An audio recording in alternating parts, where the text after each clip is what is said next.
couple years ago at this site on a fairly busy road in the town that I grew up in and currently teach in. A young woman was struck and killed while walking the dog, crossing the crosswalk behind me, right here. This young woman, out for a nice walk on a beautiful day, went out on that crosswalk and was the victim of an automobile going a little faster than it should have. And now we see a roadside memorial here. And this is a more permanent structure. We're looking at a light and some rocks. Once upon a time, there was a pile of teddy bears here, marking the site of this tragedy. People think that roadside death markers are a modern phenomenon as we watch cars speed by at 45 miles an hour. Most people think that these are a modern phenomenon, and yet they're not. If you look into New England's past, you'll see that roadside death markers and memorials have been a part of the New England landscape for many years. Behind me is about a 1.5 mile long hill that leads up to Blandford Center. Blandford being one of the hill towns built on the top of a mountain in Massachusetts, but a hill in much of the United States. It's about 1,500 feet above sea level up top there. Well, here at the bottom of the hill, we have this interesting roadside death marker. Typical to think about roadside death markers and memorials as something from modern times. Piles of teddy bears and roses and wreaths on the sides of highways and thoroughfares all over the United States. But here we can see one from the 19th century. And in this little episode, I'm going to bring you a few others that I've found in my travels. And I bet you got some around you. And if you know of some, let me know in the comments where they are. I met a guy, a college professor one time, that was actually writing a book on these things. And he was really interested when he brought it up. And I had some in my own sphere of influence. And he was like, where are they? Where are they? And we never actually got together and went out for a ride. But this episode is going to be me showing you a few of them. And what we have to do here with Samuel Cross is simply speculate. What happened to Sam on this site? He was 61 years old. Did he suffer a heart attack? Was he making hay? Did he get involved somehow in an accident involving a wagon? I mean, we are at the bottom of a really big hill.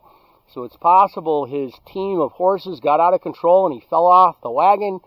Who knows? We can only speculate. I suppose Blandford Historical Society might have some insights. But this marker, which until a few years ago was surrounded by small trees and bushes, has now been kind of cleared so we can see it. But I remember getting out of my truck 20 years ago and stumbling through the bushes to get to this. And it's made of Connecticut Valley brownstone, a little obelisk. It's not cheap. I think Sam is buried up at the top of the hill in the old Blandford Cemetery, but it's possibly somewhere else, so I should investigate this. But what I'm really interested in is roadside markers like this, roadside death markers. Here comes a car. They're looking at me going, what's he doing out there? When you think about these roadside death markers, you think that this is something new. These roadside death markers are a modern, concoction. I've been noticing them for the last 35 years, since the 80s. But it seems like, from my own driving around experience, that roadside death markers are real and they're part of American history. So roadside monuments can be found all over the place. I mean, I'm on a fairly busy street in Westfield, Massachusetts. It's on the south side. Right down there is the old south branch of the Westfield River, now called the Little River. And right here is a monument to H.F. Smith, who was killed here November 20th, 1879, by accidental discharge of his gun. And a monument's been erected, and that's pretty cool. It's special. And we have these monuments all over western Massachusetts, and maybe in your area too. I'm sure if they're here, they're wherever you are.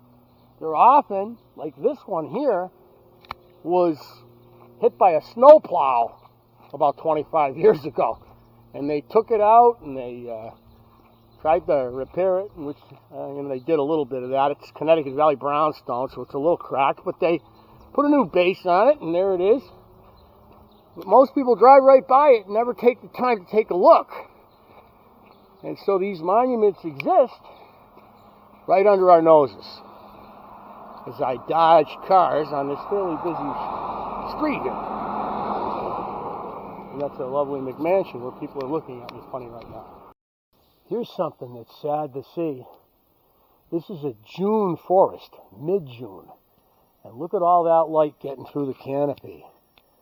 And that's because this forest is predominantly beech trees.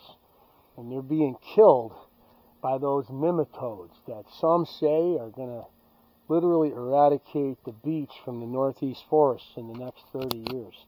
It's pretty awful to watch.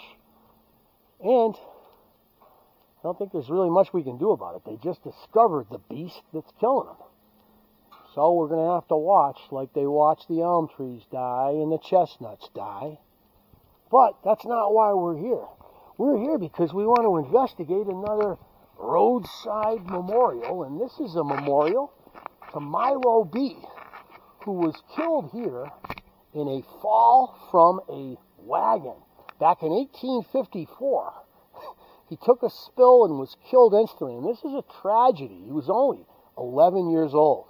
And it makes you wonder why these monuments were erected. In this case, the town of Heartland has actually translated what's on the obelisk here so that we can easily read it.